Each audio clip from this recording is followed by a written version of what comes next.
Bien, entonces estamos hoy a 25 de julio.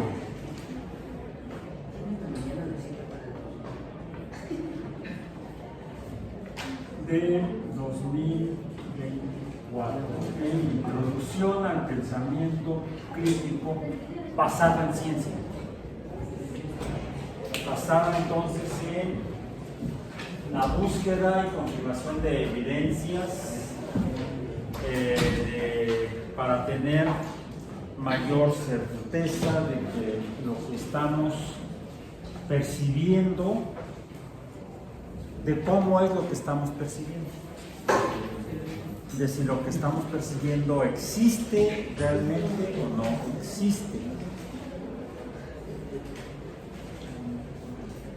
Y dado que esto es una unidad de enseñanza-aprendizaje dentro del, optativa dentro del plan de estudios de la historia experimental, pues es que nos hemos orientado a partir de la sesión pasada hacia inicialmente usar las herramientas del pensamiento, entender lo que es el pensamiento crítico, qué es, cómo se hace, si es que se hace, y si se requiere algo para que se haga, digamos, herramientas. Ese pensamiento crítico basado en ciencia, diríamos que necesitamos las herramientas de la ciencia, inicialmente orientado en el contexto de la formación profesional de científicos de las ciencias biológicas, en particular biólogos, y en específico, en este caso, profesionales de la biología experimental. ¿Qué es la biología experimental? Digo, ya tienen algunos años aquí moviendo al abanico. Entonces, ¿qué es lo que pretenden hacer? ¿Qué es lo que se hace? ¿Qué es lo que se ha hecho en la biología experimental? Salud. Si se hace salud, bueno, se hace investigación, por ejemplo, en algunos casos orientada hacia la salud humana, por ejemplo. Pero no necesariamente ese es el interés de la biología experimental. Hay quienes afirman que la biología experimental es una disciplina, un campo de conocimiento muy antiguo.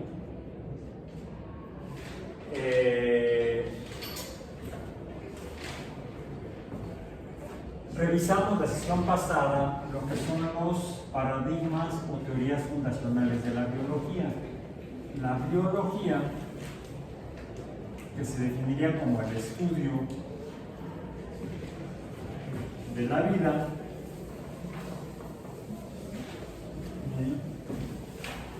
estudio, logos, Dios, vida, el estudio de la vida, decimos que como ciencia, decimos aquí en introducción al pensamiento crítico, basado en ciencia. No es antes de Cristo, before Christ, BC, ¿no? Es basado en ciencia. Se formaliza. Los conceptos básicos formalizan este estudio de la vida, dijimos, a partir del descubrimiento de que lo que entendemos como seres vivos están formados por células, todos, y a eso le llamamos la teoría celular, que dijimos que se desarrolló o planteó entre el siglo XVII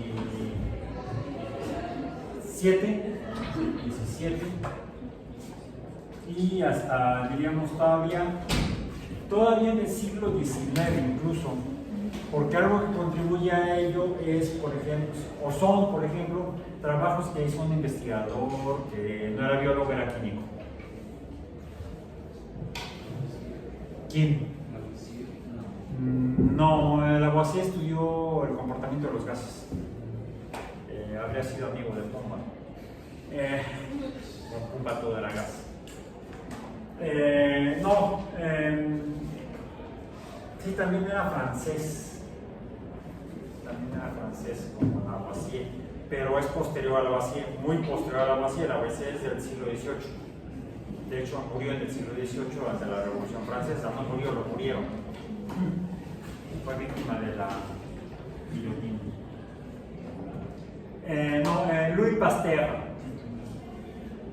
En español, Luis Pasteur. ¿Lo han visto?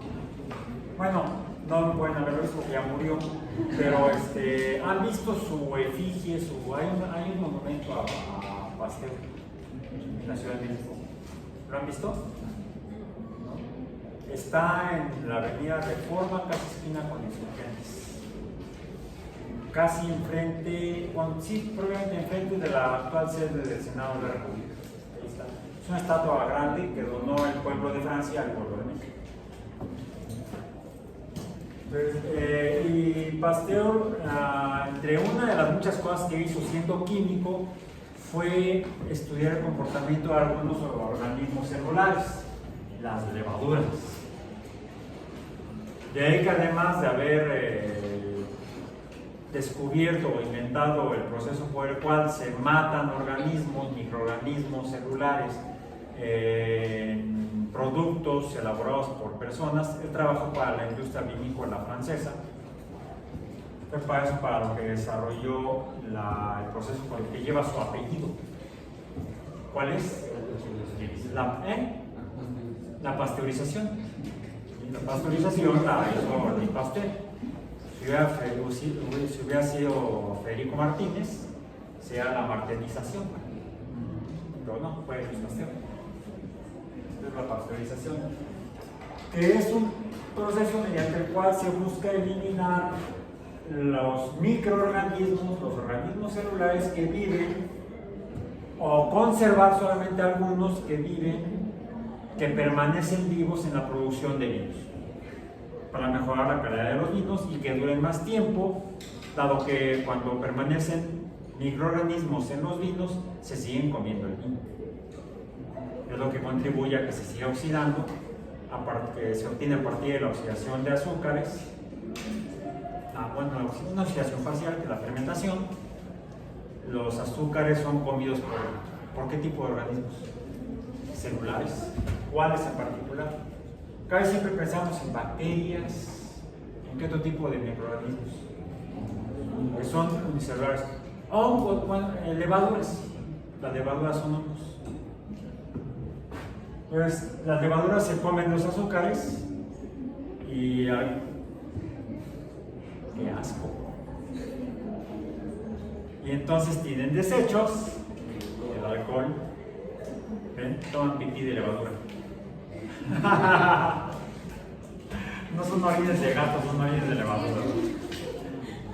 A ver si así dejan de tomar. O ni así. Hoy es jueves, mañana es de viernes. ¿Ok? Entonces, ya saben lo que bebes, orines de levadura. Bueno, las levaduras se siguen comiendo, de hecho, el alcohol, y lo siguen oxidando hasta transformarlo. El producto de la oxidación de los azúcares son los alcoholes, que por esto los alcoholes son polioles, son polialcoholes, son moléculas orgánicas que tienen varios grupos hidroxilo. ¿Cuántos? ¿Cuáles son los dos principales alimentos de las levaduras? La glucosa y la fructosa. Los metabolitos iniciales de la glucólisis, que es fermentación. Que en el caso de las levaduras termina esa etapa mientras no haya oxígeno en la producción de alcohol, de etanol. Bueno, ¿cuál alcohol? De etanol o alcohol etílico, el alcohol de 2 carbonos con un hidroxilo. Cuando parte de un alcohol de 6 carbonos y 5 hidroxilos, porque el otro carbono está unido a un grupo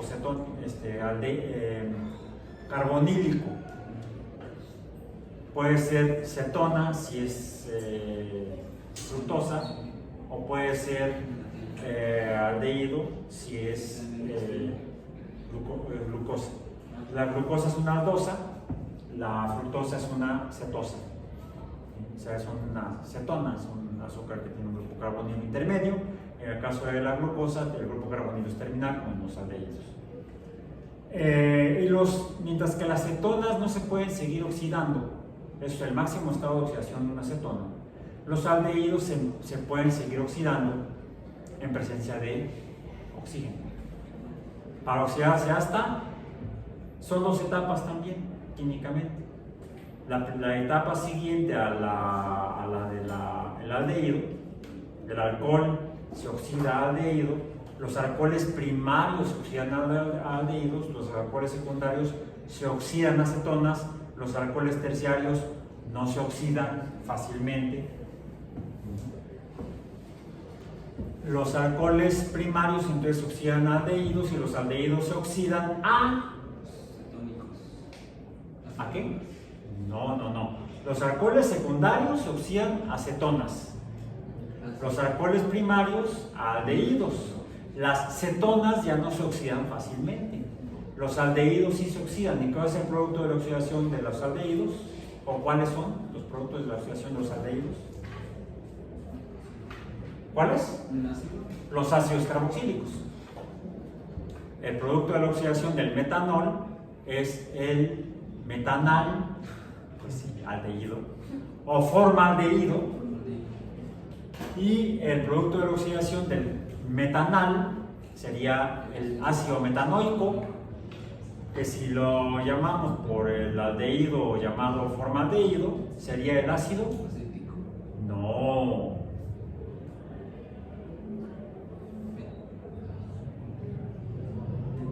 Los voy a rebotar a química orgánica, y a la 1. Eso es porque ya no llevamos química orgánica conmigo, porque hace como 20 años que no la doy. Más. Fue el primer curso que empecé, la primera huella que empecé a impartir cuando entré a trabajar a la UAM hace 40 años. Química orgánica. Todavía me acuerdo de la química orgánica que empecé con eso. Y me acuerdo que me di cuenta que no lo entendía bien.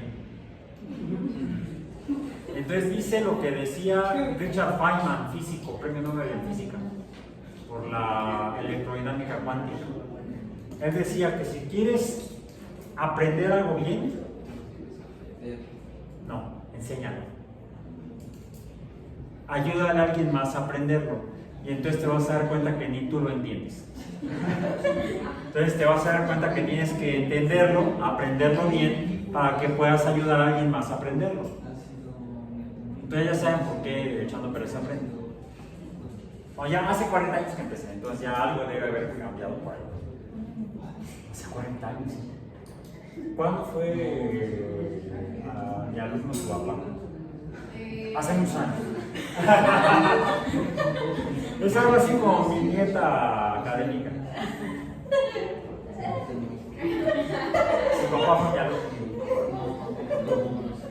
Es que si tengo 40 años trabajando como profesor, como docente en la UAM Iztapalapa, y mis primeros alumnos, les daba yo clases de química orgánica primer trimestre de entonces.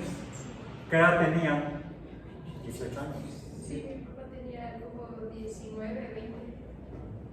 Entonces 18 años, hace 20 años, hace 40 años, tienen 58 años, mis primeros alumnos. Yo empecé a trabajar aquí muy rápido. Terminé la carrera en el 83. Yo nací en el 61, tenía 22 años cuando terminé la carrera. Y al año siguiente entré a trabajar a la universidad. Tenía yo 23 años cuando empecé a trabajar aquí en la universidad. Tengo 63 años de edad. Entonces mis alumnos eran 5 años menores que yo. Casi entre cuates. ¿Sí? Entonces, las personas que estuvieron por primera vez en la universidad tomando clases en CBS, Química Orgánica, y fui yo su profesor, pues tienen 57 y 59 años de edad, más o menos, la mayoría. Si se les ocurrió reproducirse, para tener hijos. O sea, entonces, supongamos que fue a los 25, pues ¿qué edad tienen sus hijos? Ya tienen más de 20. Entonces, pues es por eso. No eres la única. Ya hay ha habido varios chicos y chicas que han tomado clase conmigo en los últimos años que son hijos de exalumnos míos. O sea, ya llovió. Bueno, regresemos a tiempos anteriores todavía. Siglo XVII, no siglo XX, fue en el siglo XX. Entonces, entre el siglo XVII y el siglo XIX, que fue cuando Pasteur trabajó con las levaduras que hacen la fermentación, que llevan los ácidos carboxílicos, ya sea el metanal se oxida con el metanoico o ácido fórmico, con el metanoico o metanol o el alcohol fórmico. Sí, se llamaría el que tiene un carbono, el metanoico. Yo el metanoico digo, ya lo dije. El metanol se oxida a metanal o formaldehído, se oxida a ácido fórmico, un carbono, ¿sí? Ácido fórmico. Sí, por cierto se llama así porque la primera vez que se obtuvo de hormigas, destilando hormigas, un método muy cruel y antiecológico, destilando hormigas. El de 2 carbonos, el alcohol de 2 carbonos, ¿cómo se llama? Bueno, el alcano se llama etano. Por lo tanto, el alcohol de 2 carbonos sería el etanol o alcohol etílico. Se oxida entonces formando etanal, etanal, ¿sí? O ¿cuál será? Etanal. Ok. Se oxida ácido carboxílico, será el ácido etanoico. Pero ¿qué nombre recibe mandarina y hilerón?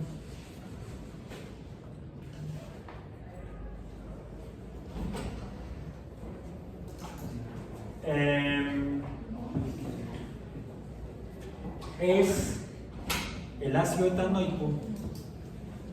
¿Cuál es? El que se obtiene del etanol. El del vinagre. ¿Qué se produce cuando el vino tiene etanol? Cuando se pasa de oxidación, cuando las levaduras se lo siguen comiendo, ¿sí? ¿Cuál es el ácido acético? Es el ácido acético. El ácido acético es el ácido etanoico. Es el acetaldehído.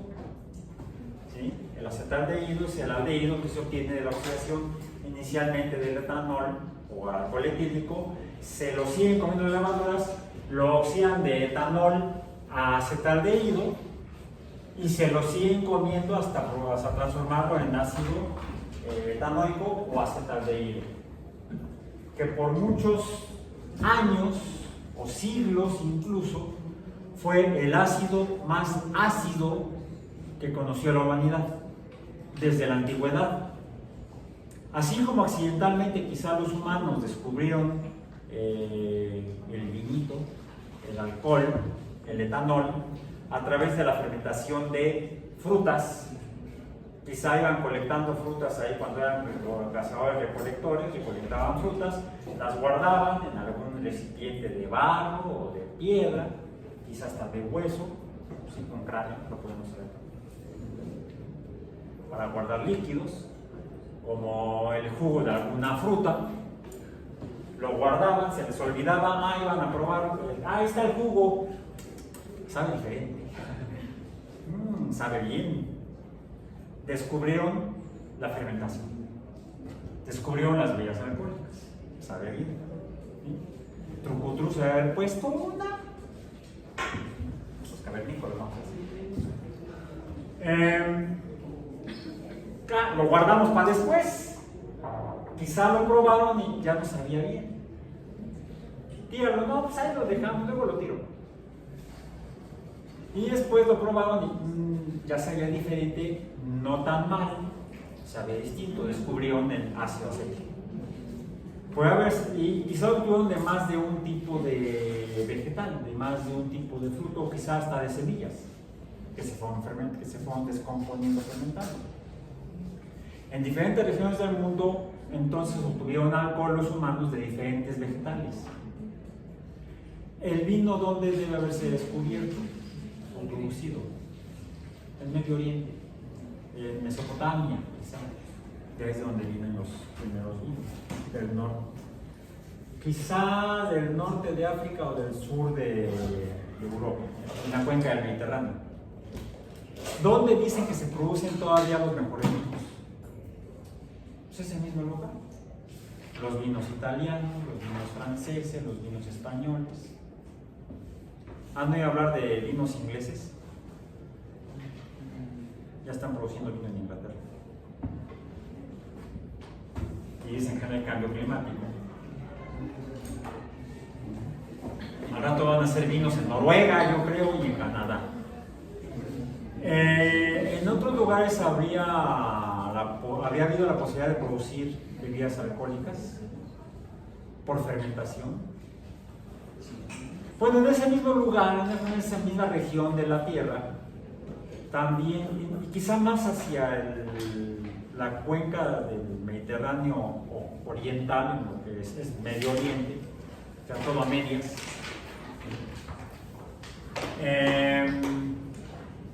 Quizá en el sur, en la cuenca sureste del Mediterráneo, donde estuvo la cultura egipcia, al norte de ellos, la cultura fenicia, aparentemente fermentaban semillas. Por ejemplo, de pasto, semillas de pastos. El trigo es un pasto. La cebada es un pasto. ¿Qué podemos hacer si fermentamos cebada? Cerveza. La cerveza la descubrieron, la inventaron en Fenicia, aparentemente, y luego se propagó hacia Egipto y de ahí al resto del mundo, en esa región de Asia y Europa, donde afortunadamente crecen muy fácilmente los pastos y entonces se puede cultivar incluso ya cebada y fermentar las semillas de cebada. A mí me pasó hoy en la mañana al revés, no sonó el despertador. Lo puse a las 6 de la mañana, pero del viernes. Entonces llegué tarde a clase de ecología. Ya se me hizo tarde. Les mandé un mensaje por Twitter, por X. Algunos lo vieron aparentemente en la página del curso. También lo puse en Facebook, en el grupo de Facebook. Hay un grupo de Facebook de ecología, y también lo puse en el CIPI. En algún lugar lo vieron porque cuando llegué todavía había alumnos a las 9 de la mañana, cuando la clase empezaba a las 8, y llegué tardísimo.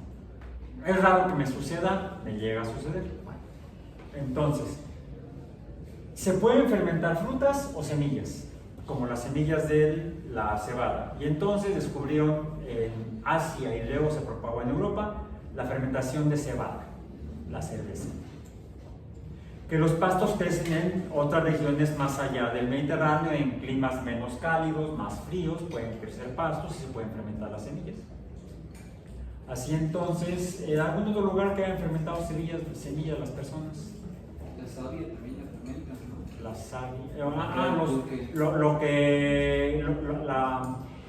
los fluidos de las plantas. En Mesoamérica no fermentaron semillas, y aparentemente tampoco frutos, pero sí la savia de algunas plantas, no solamente una. Por ejemplo, unas suculentas, hay muy ricas, no, suculentas se llaman las que son carnosas, como cuáles, las cactáceas. ¿Sí? Algunas suculentas cactáceas, como el agave, ¿sí? El maguey.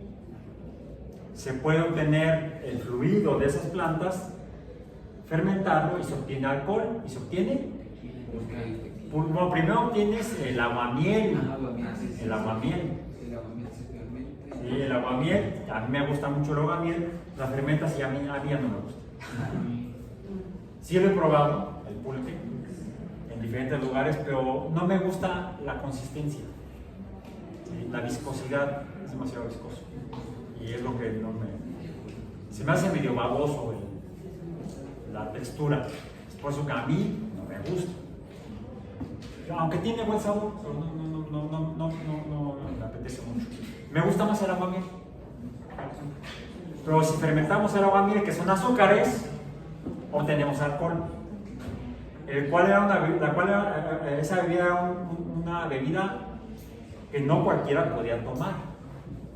Era solamente para los sacerdotes. Entonces de esa manera se comunicaban con los dioses. Así cualquiera. Bueno, eso es en Mesoamérica. ¿En otras regiones del mundo? Ya dijimos, en el Asia cercana a Europa, en el Asia más occidental, fue donde se desarrolló la vinicultura o el cultivo de los vinos, de las uvas, la cerveza a partir de la cebada. En el otro extremo del continente asiático, el arroz.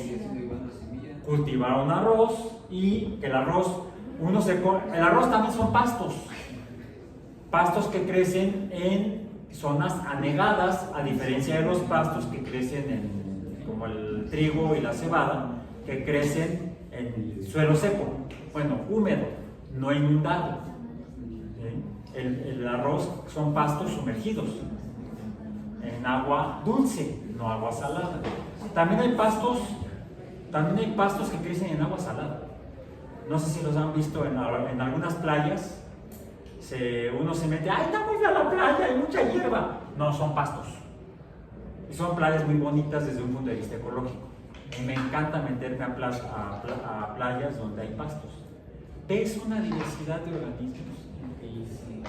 Más que en las horribles playas arenosas donde no ves más que... ¿Ves pescado? No, ves ojos de pescado del cuate que está parado en sus patas. No, entonces prefiero cambiarme de playa y me mejor a un manglar, y ahí no es playa, es mangle, son bosques de mangle, donde ves incluso una riqueza biológica mayor. Bueno, entonces en el este de Asia, donde es fácil encontrar zonas anegadas donde crecen pastos, fue donde descubrieron el arroz. Y fermentando la semilla de arroz se obtiene bebida fermentada de arroz. Pero luego los humanos aprendieron a tratar de separar por evaporación y condensación,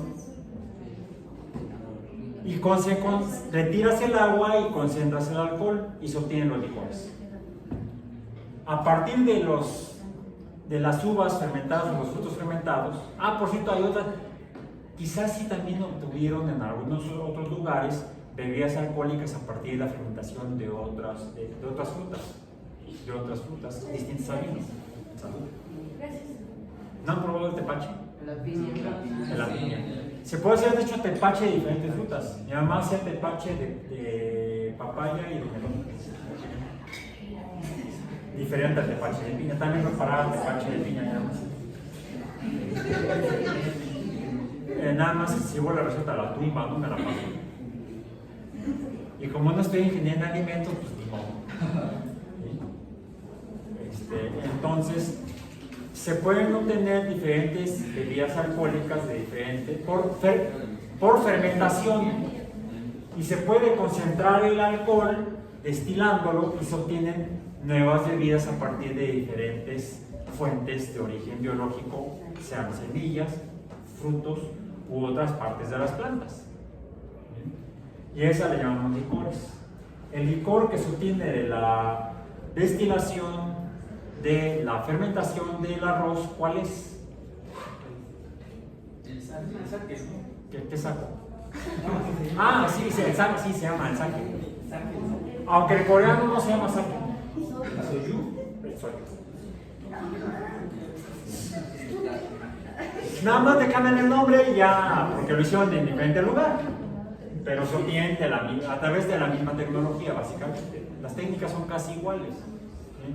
A partir de la fermentación de uvas se obtienen vinos, de uvas claras o verdes se obtienen vinos claros o transparentes o amarillentos. De la uva roja o violeta, se obtienen vinos tintos. Si destilamos vinos tintos, ¿qué obtenemos? O vinos blancos, ¿qué obtenemos? Puede ser ginebra, puede ser coñac, puede ser brandy. Coñac, si es de una región de Francia, tiene denominación de origen. La versión champenosa es el brandy.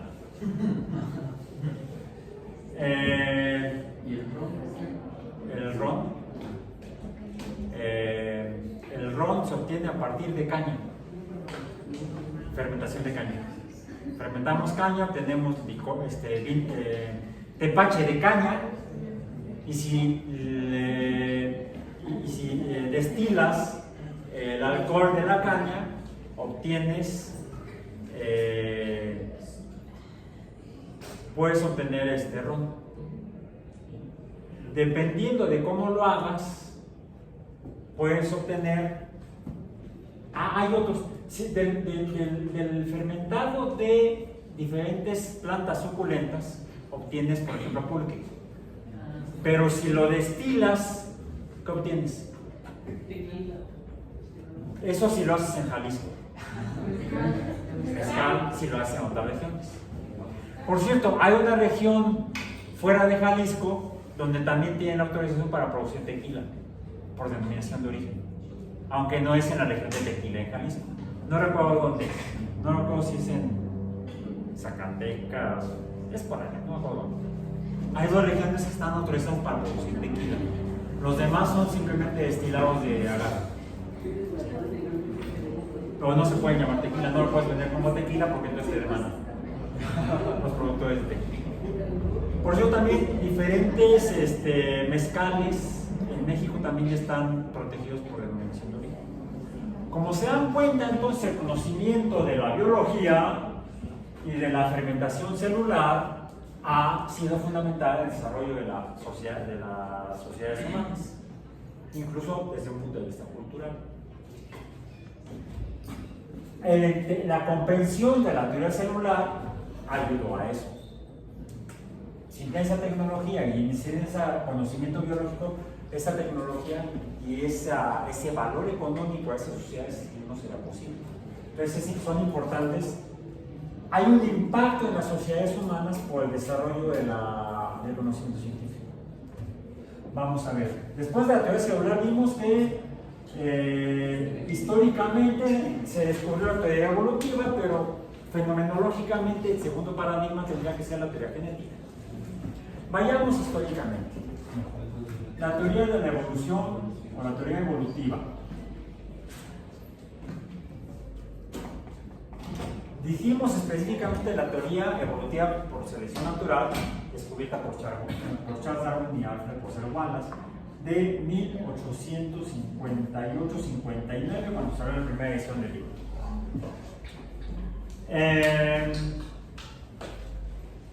Bueno, esto nos explica cómo cambian los organismos, que se van diferenciando las células y van formando nuevas especies por selección natural, porque no todas sobreviven. Todas, eso es lo que da lugar a las nuevas especies. Esto explica el fenómeno de especiación. ¿Algún impacto en la sociedad producto de esto? De hecho, sí, incluso antes de que entendiéramos cómo funciona. Aún con el modelo lamarckista, se podía utilizar la observación que veía la gente de que las especies cambiaban, o parecían cambiar, o las podíamos cambiar, las podíamos modificar. ¿Cómo se llamó eso? La domesticación en general, la de animales se llama ganadería, la de plantas se llama agricultura. Entonces, el proceso de especiación dio lugar a la tecnología. Bueno, aquí ya mencionamos impactos tecnológicos, vamos a llamarle la biotecnología.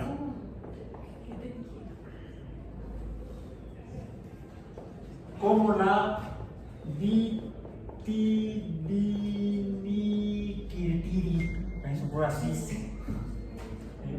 vitivinicultura. No, tampoco. Cultura.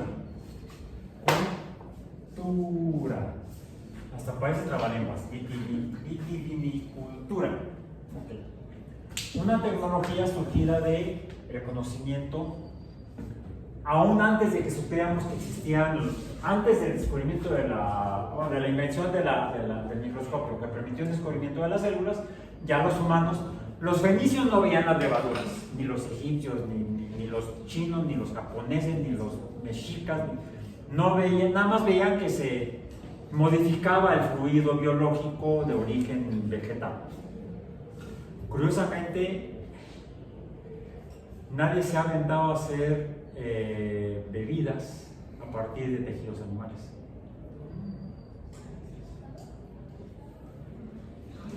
Y también se fermentan, porque hay células que se comen a los animales. Aunque por ahí venden algunos mezcales, por ejemplo con gusano, que le da un sabor diferente al mezcal. Con gusanos, que los gusanos son de hecho, ¿cómo se llaman?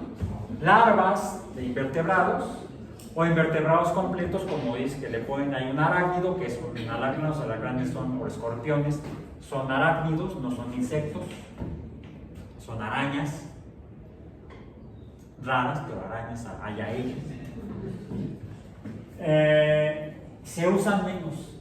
A ver, yo no sé que haya alguien hecho cerveza de vaca o vino de borrego o tequila que sea de gallina.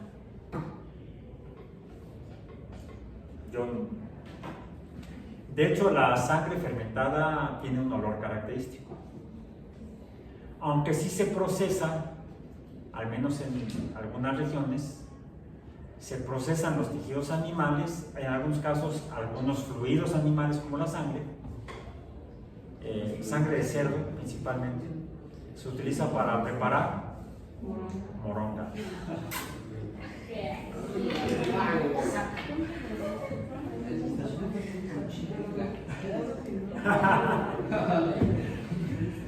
De lo que se pierde. Es como cuando te sangra la nariz y se te va la boca por la garganta. Me recuerda a los tacos de moronga.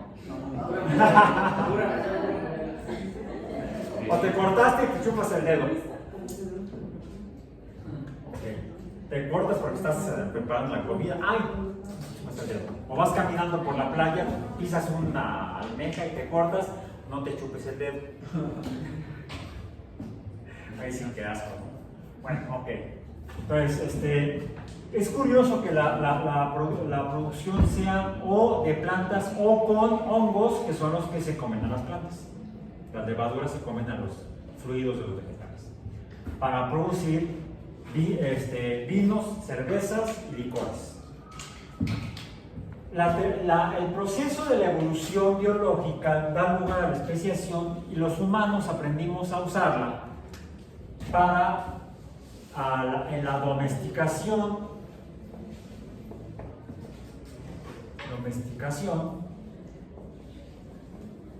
principalmente de plantas y animales. Aunque aquí podríamos pensar en la domesticación de las levaduras y otros microorganismos. Es más, no, sí hay productos de fermentación animal. Ya me acordé ahorita.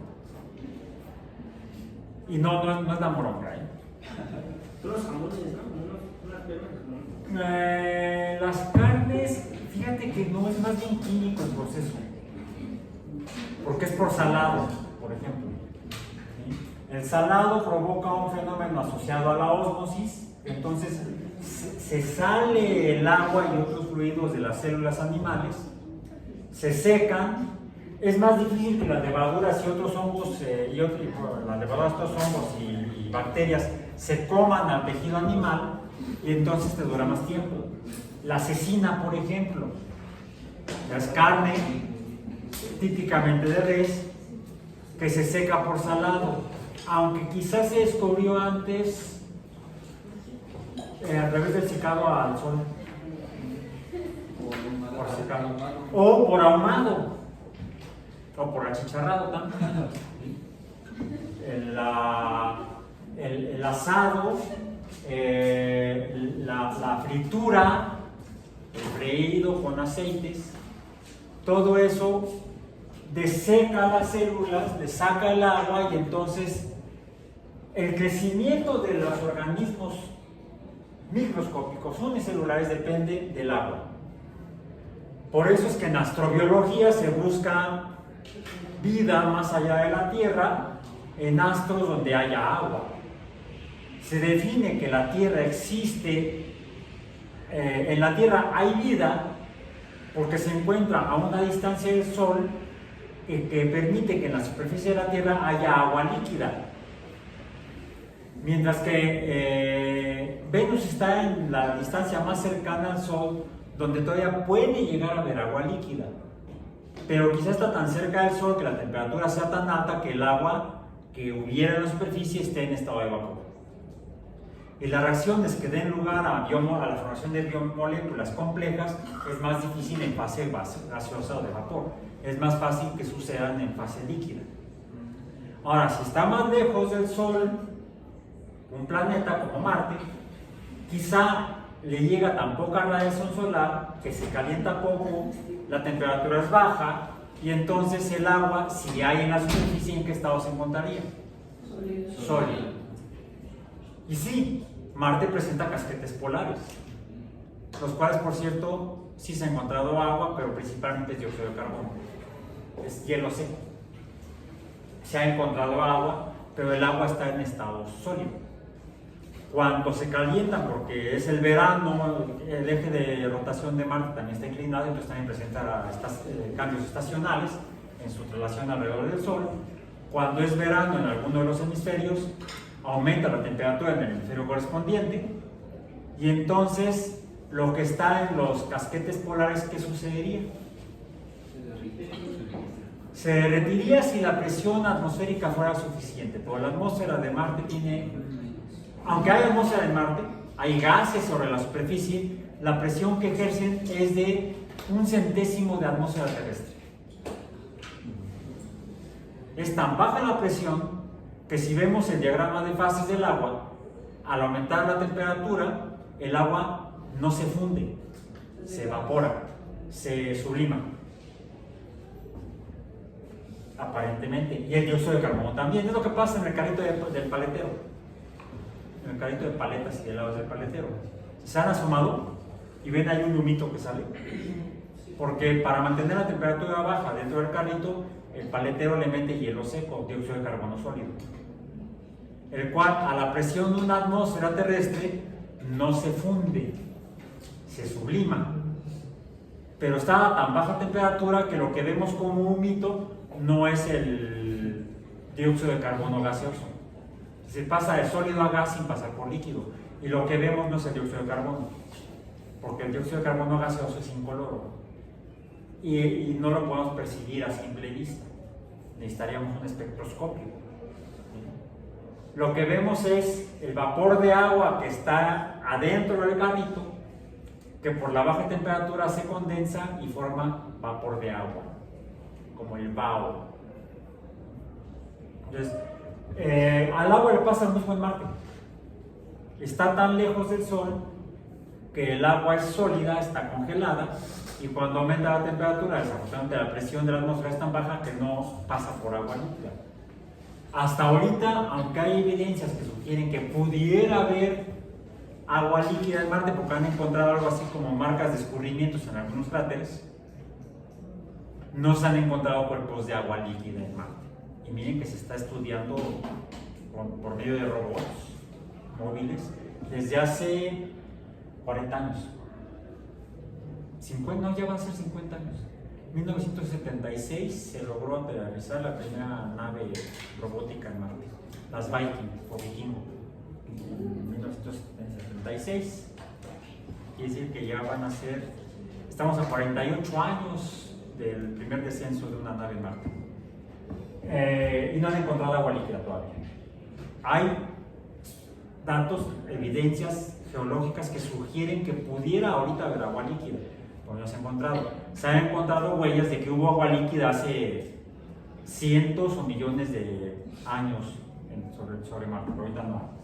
Bueno, entonces, pero se requiere agua para que haya células. Y por eso es que si les quitamos el agua, o le quitamos el agua de donde pudiera haber células, las células no pueden vivir ahí. Por eso no se comen la cecina, o no se comen lo que secamos. Las hojas de plantas que secamos no se las comen porque no hay agua. De eso depende la existencia de las algas. Entonces, pero les decía que sí hay algún tejido, si no tejido, sí fluido de origen animal, que sí fermentamos y nos comemos o tomamos. El queso fue fluido. Bueno, algunos son quesos muy... tienen todavía algo de suero. El yogurt. El yogurt. Hay uno que es de marca japonesa, de origen japonés. El Yakult. Ya hay marcas piratas. Bueno, como ya perdieron la protección de la patente, entonces ya lo hacen más de una empresa. Las bebidas fermentadas con lactobacilos de ese tipo son fermentados de origen animal y los fermentan también levaduras o lactobacilos, dependiendo, ¿sí? Entonces, algunos saben mejor que otros y podemos a través de la biotecnología obtener productos útiles. Entonces, tendríamos la biotecnología de la vitivinicultura y de los productos lácteos. Los lácteos también son productos de la teoría celular. De la teoría evolutiva, entonces, la domesticación de plantas se llevaría a la agricultura, la ganadería con animales, pueden ser diferentes grupos de animales, pueden ser mamíferos y pueden ser aves. Tenemos de aves, sería la avicultura, de peces, la piscicultura, aunque también le llaman así también se cultivan invertebrados. ¿Sí? Hay camarón cultivado, hay camarón que se atrapa directamente del medio natural y hay camarón cultivado, por ejemplo. Entonces son invertebrados. En general se habla de acuacultura, porque se puede hacer en aguas marinas, maricultura, o se puede hacer en aguas continentales, acuacultura en agua dulce. Se pueden cultivar truchas o tilapia, esa viene de África, la trajeron de África a América y ahora es una plaga en ríos y lagos. Por eso es que está barata la tilapia comparada con la trucha, que es más cara.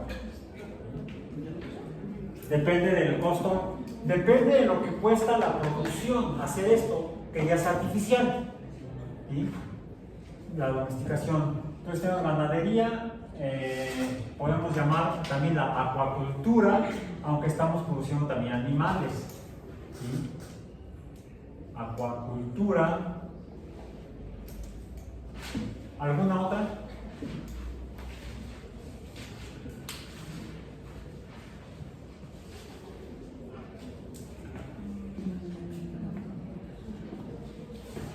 ¿Alguna otra? Domesticación de especies. De hecho, también esto implica domesticación de especies celulares.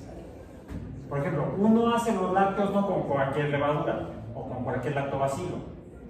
O sea, si compraste la leche, se echó a perder, se la comieron los lactobacilos o las levaduras, y no significa que te la debas tomar.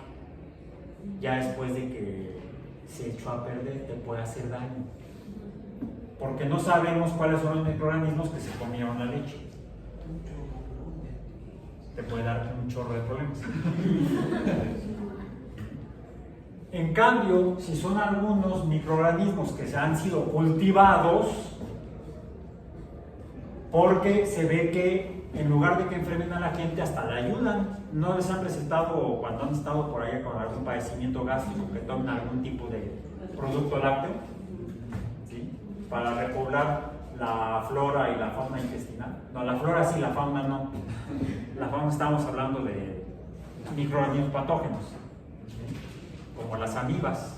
Una amiba, una crecimiento amibiano te puede matar, que son animales microscópicos. Entonces podríamos extrapolar la domesticación a los microorganismos, o los dejamos aquí aparte como parte de la biotecnología. Aunque también podemos decir, si se requiere toda una tecnología para hacer esto, podríamos extender la biotecnología a las otras procesos con los cuales modificamos organismos, solo que no sean microscópicos, sino que sean macroscópicos. En términos prácticos generales, por domesticación entendemos la modificación de organismos macroscópicos y por biotecnología entendemos los microscópicos. Incluso los estamos usando hasta para producir medicamentos. ¿Sí? Aunque es una reciente. ¿Alguna otra domesticación de especies? Vamos a revisar el reino animal, ya pusimos aquí, reino vegetal, el reino fungi, ¿sí? Y los champiñones, y esos que parecen orejas, las setas, y las setas sí se comen, las heces no se comen. Guácala. Aunque en las heces se cultivan setas. Me encanta tu reacción. Desde física biológica. Está grabado, está en el YouTube. ¿El de cuál fue? Desde los... Y hacemos experimentos con humanos. Y hacen experimentos con humanos. Y sale la risa de Joseph. Ya eres un meme. Te has vuelto un biólogo experimental memético. Ya me acuerdo también cuál es. El de el del trasero mojado. Busca el video en YouTube y compártelo con tus amigos. Dale pulgar arriba y suscríbete al canal. ¿Sí? Aunque a mí yo no monetizo en esto. Es más, desmonetizo en YouTube.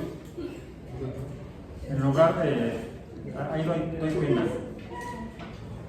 Bueno, lo que me he fijado es que cortos iguales en diferentes medios de video tienen impactos diferentes. Un cortito que subí hace poco a TikTok ya tiene más de 200,000 vistas. De frío no existe. Eso lo vi en ecología. Y el mismo corto lo subí a YouTube, tiene 7,000. O sea, 2 órdenes de magnitud de diferencia. O sea, son públicos diferentes. También me metí a revisar las métricas de las dos cuentas. El mayor porcentaje de poblacional por edad de los que ven mi canal en YouTube están arriba, son millennials. Son millennials. Están alrededor de los 30 años. Mientras que el mayor porcentaje de los que me siguen en TikTok son menores de 25 años. Están en edad universitaria. Supuesto, acá van a entrar a la universidad. Bueno, ok.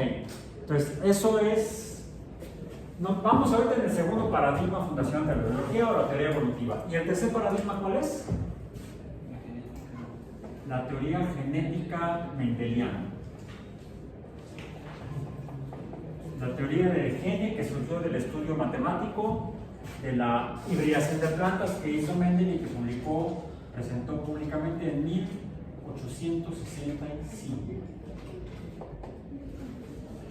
Y ahí que, bueno, la teoría genética lo que explica es el motor de la evolución, que son la variabilidad o las mutaciones en el genoma de las células de los organismos. Esas mutaciones provocan la variabilidad, la variación biológica, la variación en las progenies, que son seleccionadas por el medio para ver cuáles sobreviven, cuáles no, y las que sobrevivan darán lugar a nuevas especies. Si lo hacemos artificialmente, estamos hablando de domesticación. Si lo vemos en la naturaleza, estamos viendo a la evolución biológica natural como opera desde hace más de 3.000 millones de años, desde que se formó la vida en la Tierra. Bueno, ¿a qué se debe? A que la información que se transmite en la reproducción tiene cambios. Pueden ser cambios en la información antes de la transmisión en la reproducción, o cambios a través de la recombinación en la reproducción, cuando las bacterias empezaron a intercambiar material genético, nació el sexo. Comenzó el sexo en las bacterias cuando empezaron a intercambiar fragmentos de ácidos nucleicos. Eso provocó una mayor cantidad de información dentro de esos organismos, y al tener mayor cantidad de información pueden hacer más cosas. Les puede haber representado una ventaja evolutiva, y para aprovechar mejor los recursos del entorno y sobrevivir preferentemente en la competencia por los recursos. Recordemos el título de la obra de este libro, porque no fue el único que escribió Darwin, escribió un montón de libros y todos se agotaban, y él se agotó escribiendo libros. Sí, se cansó de escribir. Lo que describe ahí el título es sobre el origen de las especies por medio de la selección natural en la lucha por la supervivencia, en la lucha, en la competencia por los factores bióticos y abióticos que están en el entorno, que son de los que requieren para alimentarse, sobrevivir, crecer y reproducirse. Entonces, digamos que la biotecnología depende de la genética. Y la especiación y por lo tanto la domesticación depende de las variaciones genéticas. Y es lo que hemos hecho artificialmente desde que hace, ¿qué será? Esto habrá sido hace 30.000 años más o menos. Los datos arqueológicos disponibles actualmente sugieren que la domesticación de especies, inicialmente de hecho, animales y vegetales, no tanto las acuáticas, pero sí las diferentes especies de mamíferos, empezaron a ser domesticados hace 30.000 años. Plantas también. Pero la tecnología suficiente para poder dejar de emigrar constantemente, de tener una vida nomádica a tener una vida sedentaria, sucedió hace 5.000 años apenas. O sea, como 25.000 años tardamos en aprender a hacerlo con suficiente eficiencia para no tener que ir cambiando de domicilio. Bien. Sin embargo, ya aprovechábamos las variaciones genéticas y nos quedábamos con lo que nos era útil para diferentes fines hace 30.000 años. Por ejemplo, pudimos lograr que algunos depredadores de nosotros dejaran de comernos, de cazarnos y nos ayudaran a cazar. ¿De qué estoy hablando? De los perros. Bueno, de los lobos. De los lobos como los perros. ¿Mande? Sí, miren, aquí tengo yo a mi perro. Snoopy. Ya fue el espacio. No, ese no es mi perro. Mi perro, mi lobo. Sí, mi lobo. Mande. ¿Y cómo es que nació el búho? Pero no lo veo apto para sobrevivir. Hay gustos. Hasta en música. Lo mismo que nos preguntamos, ¿y cómo es que surgió el Pooh? ¿Cómo surgió este cuate que tiene el nombre de El que sea. Tiene nombre de categoría de boxeo. Peso pluma.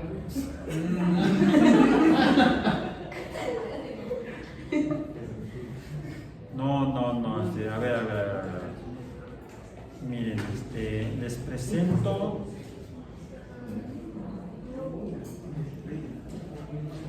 ¿Esto qué es? Es una Alaska Malamut.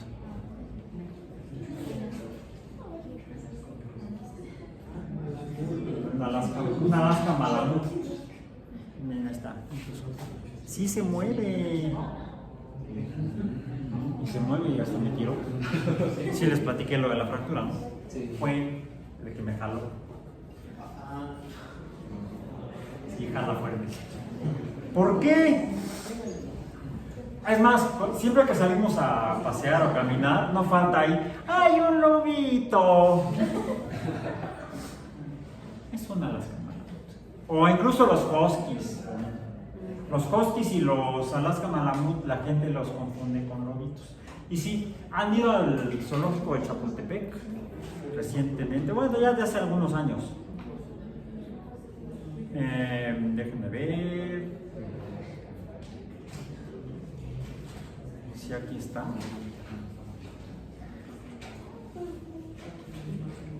Sí, aquí está, aquí lo tengo. Aquí lo tengo, déjenme ver. Pues nada más que no está cargando. Pero aquí se alcanza a ver atrás ahí de unos árboles un lobo mexicano. Hay varios lobos mexicanos, hay una reproducción no para domesticación. Los zoológicos en México han cambiado de ser lugares donde se guardan animales a lugares donde se busca la reproducción de especies preferentemente en peligro o amenazadas. Yo creo que ya no se llama zoológico de No, técnicamente ya tiene otro nombre. Centro de conservación y bla, bla, bla, bla, bla. ¿Sí?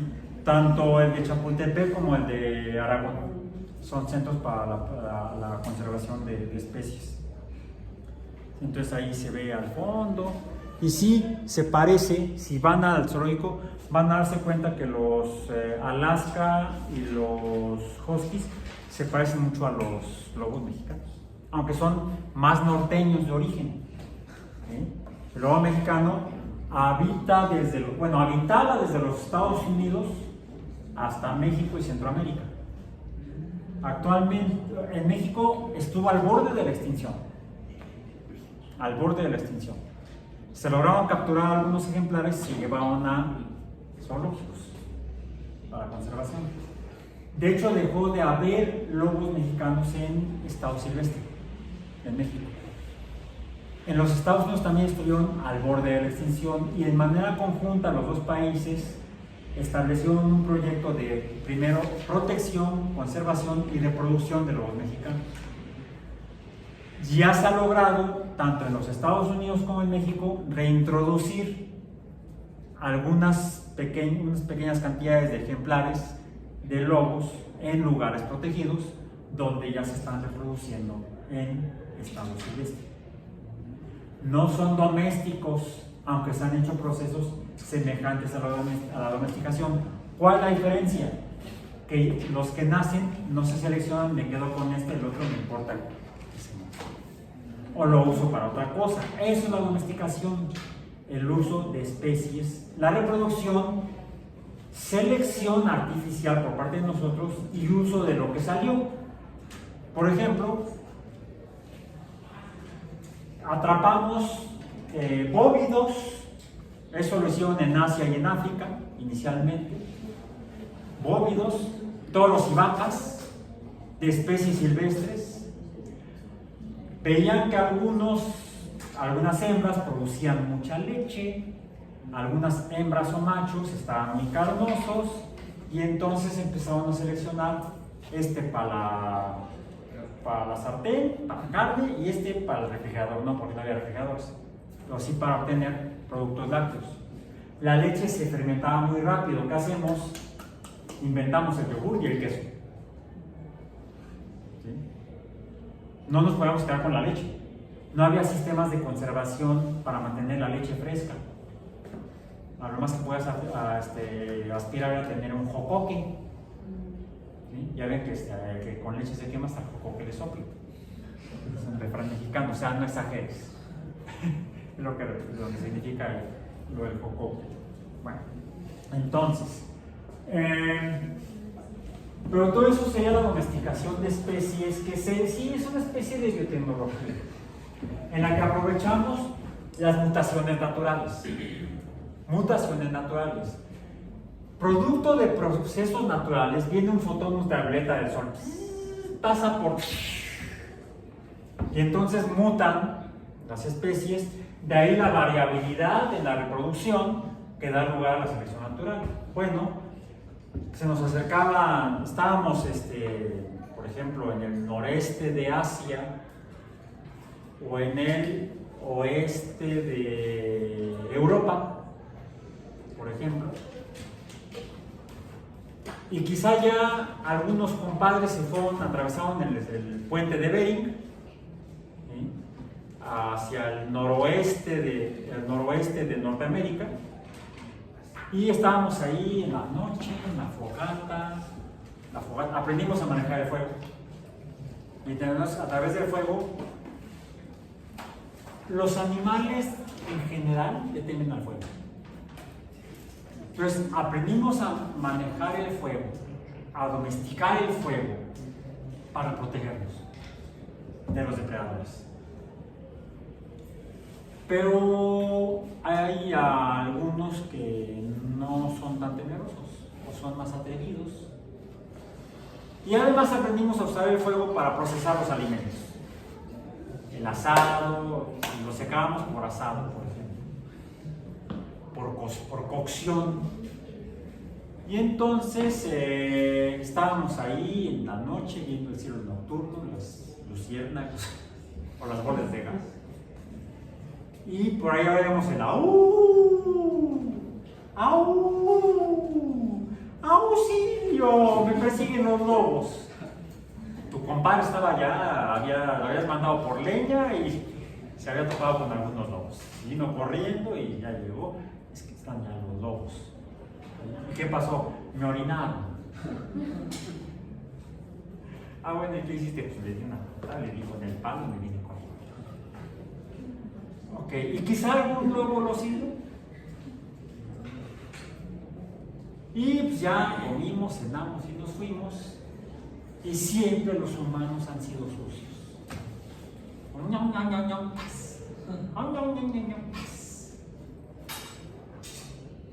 Pues aquí me dan pan que llore o pedazo de costilla que quedó. Los cánidos, que sí son depredadores, también son carroñeros. Todos los cánidos son carroñeros, unos más, otros menos. Todos son depredadores. Las hienas son depredadoras y las vacías también. Hienas, no llenas, con H-I, no con doble L-I. ¿Sí? Las hienas son tanto cazadoras en manada como son depredadoras como carroñeras. Igual también en manada. ¿Sí? De esa manera ahuyentan a los leones y les vuelan la comida que cazaban los leones. O a veces las hienas cazan también. Bueno, la manada de cánidos se llama jauría. ¿Sí? La jauría de cánidos es una manada de cánidos. Y lo mismo ocurre con otras especies de cánidos, aunque no todos son tan sociables, tan gregarios como las hienas y como los lobos. Los lobos son gregarios, las hienas también, los perros africanos también. Hay una especie de perro salvaje natural que son los perros africanos. No así los coyotes ni los zorros. Esos suelen andar en parejas o son solitarios. Se juntan solamente en época de apareamiento para la reproducción. El comportamiento de especie de cánido varía de especie de cánido a especie de cánido. Pero los lobos son gregarios, andan en grupos, en manadas o en jaurías. Y quizá de esa manera logran acechar y cazar en grupo. Lobos en pareja o en solitario suelen ser carroñeros. Entonces es posible que algunos fueran buscando lo que dejaban los humanos. Y entonces se acostumbraron a seguirlos. Y quizá a acercarse más. Y pues tomabas un pedazo de la fogata y le dices, sácate de aquí. Y aún así aquel no se alejaba. Bueno, y si en lugar de echarle el pedazo de leña quemándose, tomo un pedazo de hueso y le hago. No me va a comer a mí, se va a comer lo que le estoy dando. Entre humano menos temeroso y lobo menos temeroso, pues nos volvimos amigos. Y se estableció una relación simbiótica. Nos ayudamos mutuamente. Estos cazan re bien y además tienen un mejor olfato que nosotros, pueden ayudarnos a cazar. Y quizá ese fue el proceso mediante el cual comenzaron los perros a domesticar a los humanos. Fue mutuo, ¿sí? No me tiene bien domesticado mi perro. De repente estamos ahí y llega y se va a la puerta, o sea, ok, agarro la correa, el arnés, vámonos. Estoy bien condicionado, ¿sí? Me ha domesticado re bien. Mi amigo. Bien. Ahora, algunos empezaron a usar para ayudar a cazar y otros a cargar o arrastrar las cosas. Dos de las especies más cercanas genéticamente por mutaciones a los lobos son los Alaskan y los Huskies, que no son los más cercanos. Hay otra raza que no recuerdo cómo se llama, que está todavía más cercana a los lobos, evolutivamente. Solo que el Alaska fue criado o domesticado en el noreste del continente americano, sobre todo después de que el puente de hielo se empezó a reducir por el aumento de la temperatura global natural. Y el husky fue principalmente domesticado en el noreste de lo que ahora es la Unión Soviética, en Siberia. Por eso que hablamos del husky siberiano y del Alaskan Malamut, aunque están muy cercanos. Y si los vemos, los confundimos fácilmente y se intercruzan muy fácilmente. ¿Sí? Ahora, presentan variabilidad genética en la reproducción. Podemos seleccionar unos sobre otros, unos que sean más grandes, que carguen mejor, otros que sean más pequeños, más ligeros y quizá corran más rápido para ayudarnos a cazar mejor. Y así fue como fuimos formando diferentes razas por sus capacidades inicialmente, y quizá después, está bonito, está más chiquito, lo puedo cargar. Hay incluso algunos de razas parecidas a los Alaska y a los Huskies, pero más compactos. ¿Los han visto? Lo que sucede es que no crecen más. Ellos fueron seleccionados, son unos inútiles, no cargan y no ayudan a cazar tampoco. ¿Sí? Pero están bonitos. ¿Sí? Lo puedo usar como cojín en la almohada. Bueno, eso tenía que estar más rollizo, ¿no? De esa manera, tan artificial y tan caprichosa por parte de los humanos, fuimos produciendo, seleccionando variedades diferentes, porque el tipo de mutaciones que puede haber en un genoma es enorme. Las variaciones morfológicas y fisiológicas que pueden tener los organismos, entonces también es enorme. Podemos producir cualquier bestia o cualquier cosa con cualquier aspecto y función que querramos. Ahora, esto fue la fundación de la biología. Siglo XIX acabó esto. De aquí surge el concepto de género. Bien. No lo escribió Mendel. ¿Ya leyeron el texto?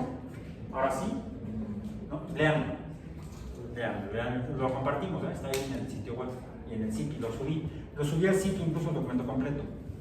También subí un libro completo. ¿Sí? No le digan a nadie porque es piratería. Lo bueno es que no me pueden cerrar el sitio porque están en servidor aquí en la universidad. Sí nos pueden demandar, ¿eh? Entonces mejor no digan nada.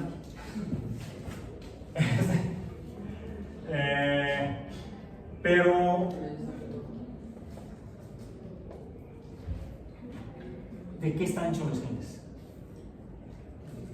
Es más, ¿dónde están los genes?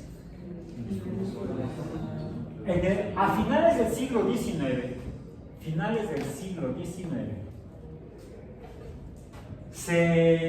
un médico estudiando, me parece que fue en el centro de Europa,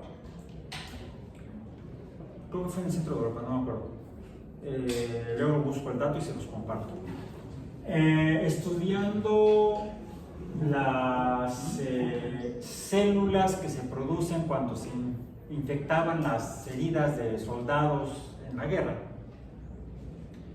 Él, observándolas al microscopio, vio que ya se conocía la estructura celular a través de los estudios de la nace la biología celular ya para el siglo XIX, están estudiando las células, los médicos principalmente, no los biólogos. Pasteur hacía observaciones microscópicas de sus levaduras. De las levaduras que él estudiaba, no de las que estaban en él, de sus levaduras. Entonces se empieza a conocer la estructura de la célula. Se descubre el núcleo, se descubren las vacuolas, se descubren algunos organelos de las células. Y este médico se da cuenta que en las células blancas de la sangre que se obtiene de las heridas infectadas, el núcleo está crecido. Entonces empieza a separar los núcleos del resto de la célula y empieza a tratar de identificar qué es lo que hay adentro de los núcleos celulares. Entonces, aquí, a partir de la biología celular, no antes de Cristo, before Christ, de la biología celular, se observa que en los núcleos, en el núcleo, se identifican diferentes sustancias, diferentes moléculas orgánicas.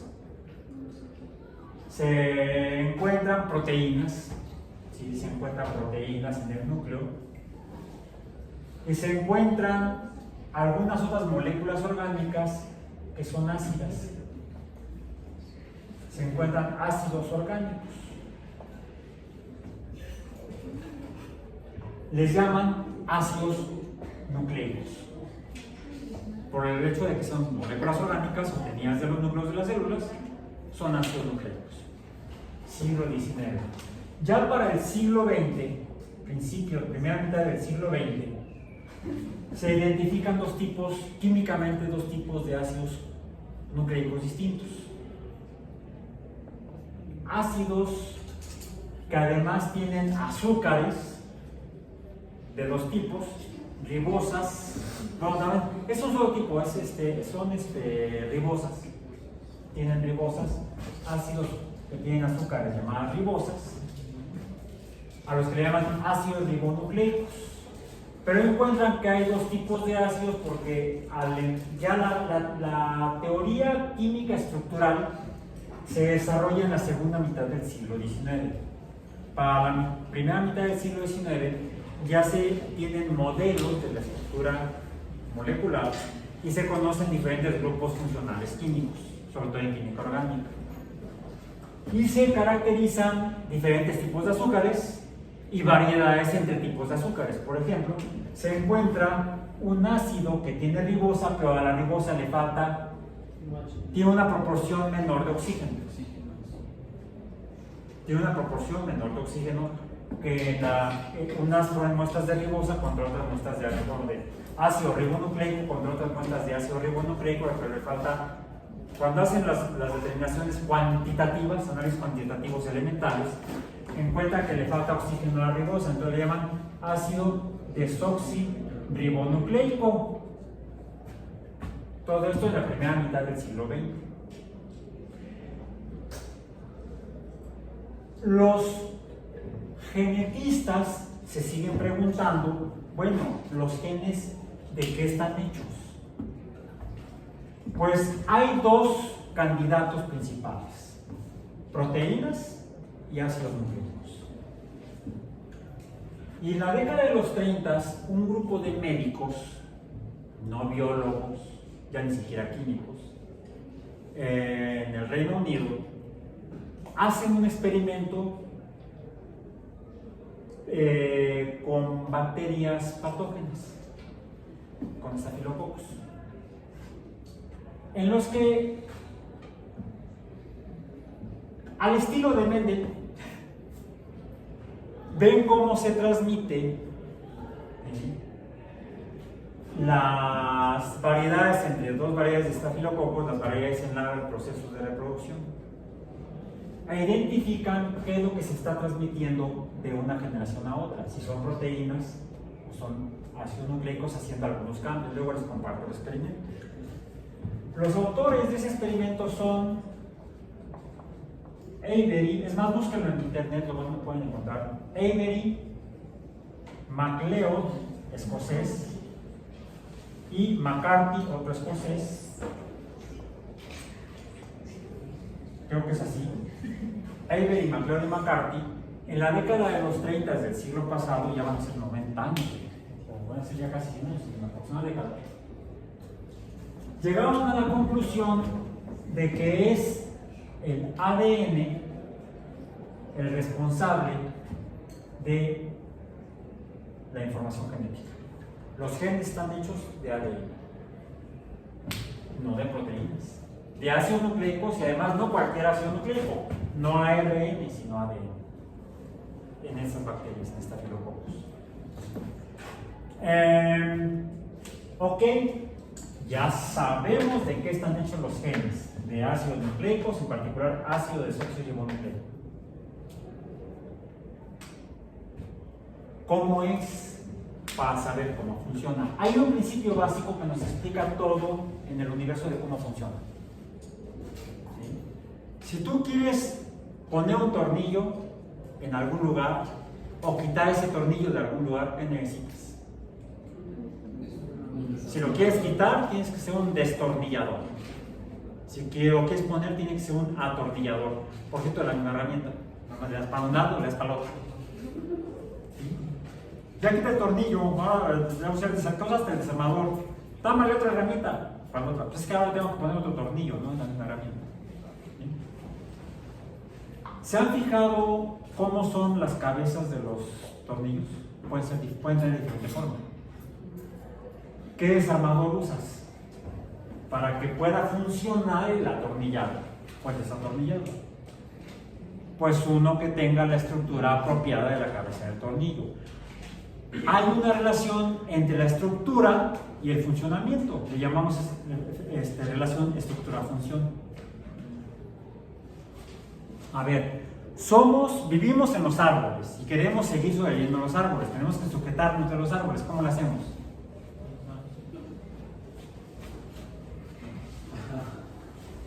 De las ramas no se puede conocer. Los mamíferos que viven en árboles, ¿cómo se sujetan de los árboles? ¿Han visto las zarigüeyas? Con el rabo. Los koalas, sí, los koalas con los brazos. Y además tienen garras, y tienen dedos articulados, tienen dedo ponible. Igual los dormilones y otros. De hecho, nosotros descendemos, el mono desciende del árbol y el hombre desciende del mono. Todos descendemos de los lemúridos, de los lemures de Madagascar. Hay que mover el bote, mueve el bote. Sí, los de la película pueden. Madagascar. ¿Cómo se sujetan a los árboles los lemures? Con el rabo y con los brazos y con los dedos. Tienen pulgares oponibles. Bueno, cuando vivíamos en los árboles había una relación estructura-función, colgarse del árbol. Cuando en el este de África hay una sequía por un cambio geológico, se da un cambio ambiental porque cambia el clima, es un cambio climático natural, y se seca el este de África, pues desaparecen el bosque lluvioso tropical en el cual vivíamos. ¡Ay! Bueno, algunos de nuestros antepasados tenían el pulgar, los pulgares de algunos de los miembros menos opuestos que el de este par de extremidades. ¿Sí? De modo que al ya no haber árboles necesitábamos, híjole, ahora estamos acá. ¿Se han fijado cómo se desplazan los gorilas, los orangutanes y los chimpancés y los gibones? Si es en los árboles acá, si es en el suelo, en cuatro patas. ¿Vieron la película de Tarzán? ¿Cómo camina Tarzán? Sobre los nudillos, así. Los gorilas también. En las extremidades frontales o anteriores y en las posteriores, igual que como lo estoy haciendo ahorita. Nada más que incluso sus piernas son más cortas y los brazos son más largos.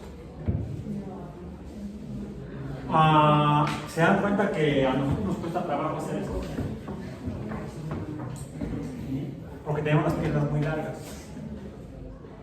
Pero porque al desaparecer los bosques, los árboles en los bosques lluviosos tropicales y se hace la llanura, un terreno llano, donde hay muchos arbustos, uno que otro árbol, viene el depredador, córrele, pues ya fui el desayuno.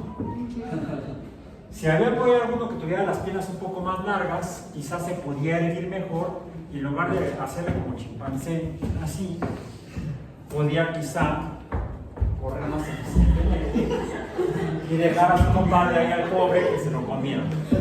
¿Sí? Entonces, las mutaciones fueron seleccionadas por los depredadores, probablemente debido a ese cambio climático. Para desplazarnos tenemos que hacer palanca en el suelo. Funciona mejor una palanca larga. Denme una palanca y moveré el mundo, dijo Arquímedes, ¿no? De hecho, la ecuación nos dice que la fuerza depende de la longitud del brazo de la palanca. Fue por eso que los homínidos que tenían estas extremidades más largas sobrevivieron preferentemente sobre los que tenían las extremidades más cortas. Y no solo eso, el dedo oponible ya nos estorba. También tenemos todos los dedos igual de largos. ¿Ves? Tengo dedos de chimpancé. E incluso pueden hacer 90 grados con la mano entre el índice y el pulgar, entonces lo abres más de 90 grados. Yo no puedo abrir tanto, tú lo abres más de 90 grados. O sea, no todos tenemos el oponible con la misma oposición, ¿sí? Con la misma capacidad de oposición. Algunos no lo pueden llevar a 90 grados a menos, algunos a más. ¿Sí? O sea, hay variabilidad poblacional de las características morfológicas y fisiológicas.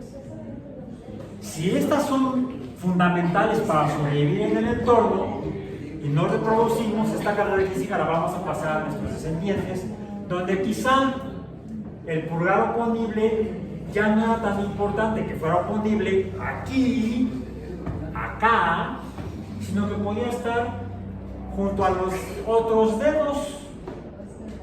Y no solo eso, quizá la posición también varía. ¿Sí? Y entonces fue seleccionada una en la cual el dedo pulgar o los dedos pulgares de estas extremidades, ¿dónde quedaron?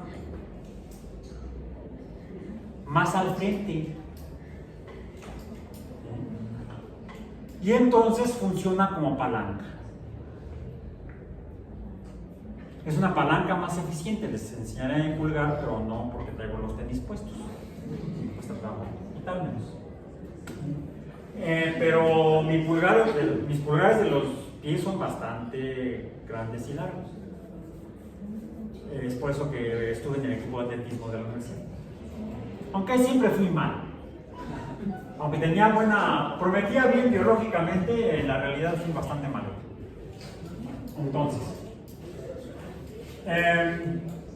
Esas variaciones son las que llevaron a que los homínidos que tenían mayor capacidad de sostenerse en dos piernas largas, dos extremidades largas, en la llanura, sobrevivían sobre los que tenían las extremidades más cortas.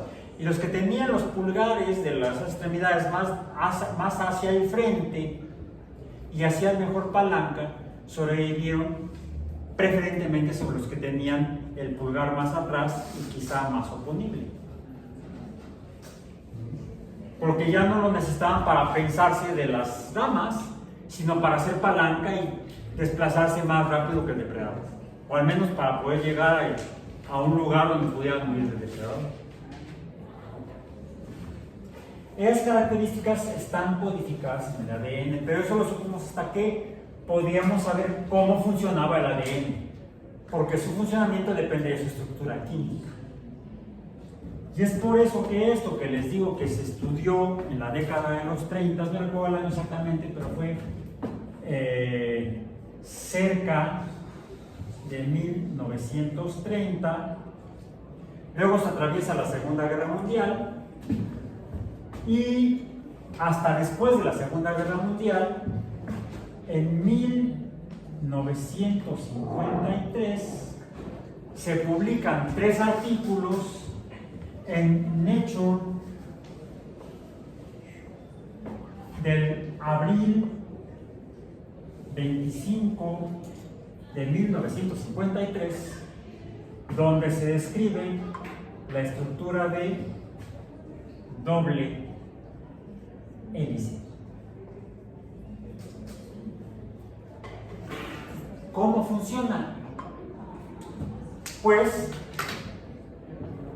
la información hereditaria está a lo largo de las bases fúricas y pirimídicas que conforman las ribosas con ácido fosfórico, por eso es ácido, y bases nitrogenadas púricas y pirimídicas, y está escrito en lenguaje químico el mensaje hereditario para la síntesis de proteínas. Todo esto se desarrolla, ¿cómo funciona el ADN? ¿Cómo funciona el ADN? Depende de la estructura. Se descubre en 1953 y es en la década de 1953 y la década de la década de los 60 que se descubre o se decodifica. Esto lleva a la década de 1960 a el establecimiento del código genético. Ya sabemos cómo se escribe el mensaje hereditario, el mensaje de la herencia. En la década de 1970 se descubre cómo funciona el código genético, cómo es que el ADN se lee, se reproduce, se lee y se traduce a proteínas a través de la regulación por enzimas catalíticas. ¿Cómo se llaman las enzimas catalíticas? No, enzimas. Las proteínas catalíticas son las enzimas. Se descubren las enzimas, primero las endonucleases y las enzimas de restricción o restrictivas. Todo se hace esto en la década de los 70. Se descubren las enzimas que regulan el funcionamiento del ADN. Y una vez que se conocen las enzimas y las podemos aislar, ¿qué podemos hacer con ellas?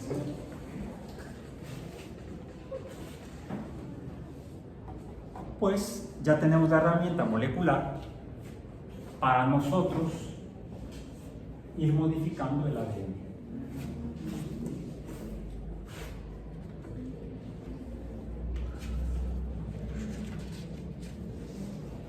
Veamos. Al final del siglo XX, más bien, el final del siglo XX fue testigo de una fiebre del oro científica de asombrosas proporciones. el apuro precipitado y frenético por comercializar ingeniería genética. Esta empresa avanzó con tanta rapidez, con tanto dinero, con tan pocos comentarios externos que apenas si se llegan a comprender sus dimensiones y consecuencias. La biotecnología promete la revolución más grande de la historia humana. Para fines de esta década, habrá dejado muy atrás la energía atómica y las computadoras en cuanto al efecto que habrá de ejercer sobre nuestra vida cotidiana. Tal como lo expresó un observador, comillas, la biotecnología va a transformar todos los aspectos de la vida humana, nuestros servicios médicos, nuestra alimentación, nuestra salud, nuestras diversiones, nuestro mismo cuerpo. Nada volverá a ser lo mismo. Literalmente va a cambiar la faz de la Tierra. Para la revolución biotecnológica difiere de las transformaciones científicas anteriores en 3 aspectos importantes. Primero, está muy difundida. Norteamérica ingresó en la era atómica a través del trabajo de una sola institución investigadora, en Los Álamos. Ingresó en la era de la computación a través de los esfuerzos de alrededor de una docena de compañías. Pero hoy las investigaciones biotecnológicas se llevan a cabo en más de 2,000 laboratorios solo en Norteamérica. 500 compañías de gran importancia gastan 5,000 millones anuales en esa tecnología. Segundo, muchas de las investigaciones son irreflexivas o frívolas. Los esfuerzos por producir truchas más pálidas para que sean más visibles en el río, árboles cuadrados para que sea más fácil cortarlos en tablones, y células aromáticas inyectables para que una persona tenga siempre el olor de su perfume favorito, pueden parecer una broma, pero no lo son. En verdad, el hecho de que se pueda aplicar la biotecnología a las industrias tradicionalmente sujetas a los vaivenes de la moda, tales como la de los cosméticos y el tiempo libre, aumenta la preocupación por el uso caprichoso de esta poderosa tecnología nueva. Tercero, no hay control sobre las investigaciones. Nadie las supervisa, no hay legislación federal que las regule, no hay una política estatal coherente ni en Norteamérica ni en parte alguna del mundo, y dado que los productos de la biotecnología van desde medicinas hasta nieve artificial, pasando por cultivos mejorados, resulta difícil instrumentar una política inteligente. Pero más perturbador es el hecho de que no se encuentren voces de alerta entre los científicos mismos. Resulta notable que casi todos los que se dedican a las investigaciones sobre genética también se ocupan del comercio de biotecnología. No hay observadores imparciales. Todos tienen intereses en juego. Estoy leyendo de un libro escrito en 1990, hace 34 años, por Michael Crichton, médico, doctor en bioquímica, titulado El Parque Jurásico.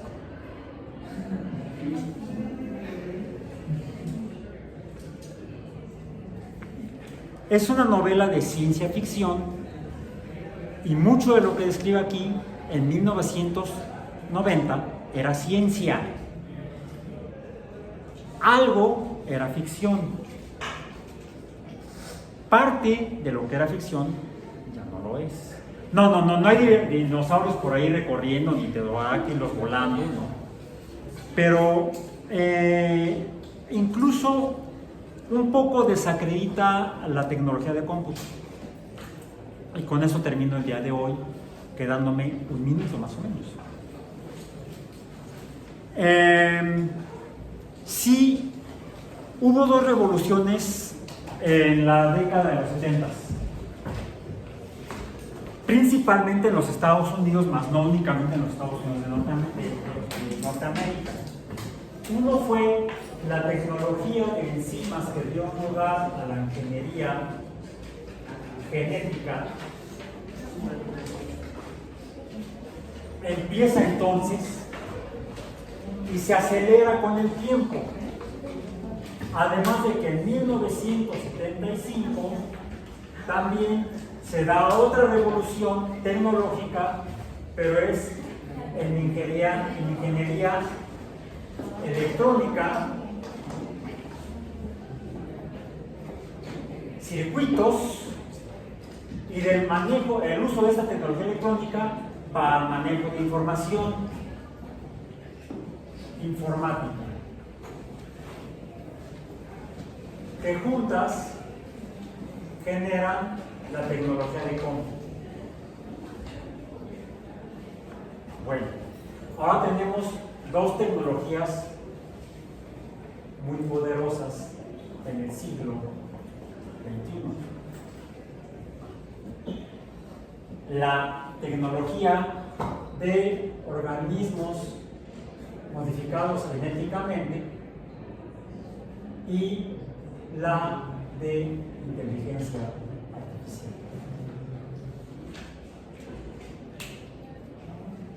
¿Qué sigue? La computación cuántica. Oh my God. En realidad son OGMs, organismos genéticamente modificados. Pero yo lo cambio para esa expresión así. ¿Qué sigue? Piénsenlo. Nos vemos el próximo martes.